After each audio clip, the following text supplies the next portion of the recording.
Yan nga guys, sinulit lang natin ang kwento ni Pinkie Pie, Ugly the Chicken One. So, dyan nagsisimula ang Ugly the Chicken One. So, let's do this!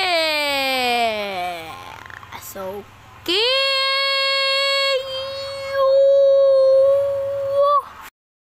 isang umaga, nanilak si Pinkie Pie at napakapangit ng tilaok niya at nagagalit na ang kanyang amo. At sabi ng kanyang amo na, Pinkie Pie, wag ka nang manilaok kasi napakapangit ng tilaok mo.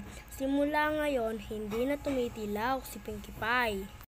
Galit na galit ang amo ni Pinkie Pie dahil napakapangit ng tilaok niya. Kaya sabi ng kanyang amo na iluto siya para ulam nila ngayon ng lunch. Simula ngayon, niluto na si Pinkie Pie.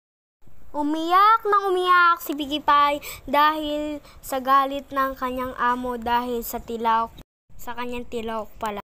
Page 4 nga guys, pinapakulay ko yan. So, kulayan nyo yan para pakita nyo rin sa YouTube channel nyo at panoorin ko, okay? So, thank you so much for watching guys, and for more videos and Pinkie Pie. So, bye-bye!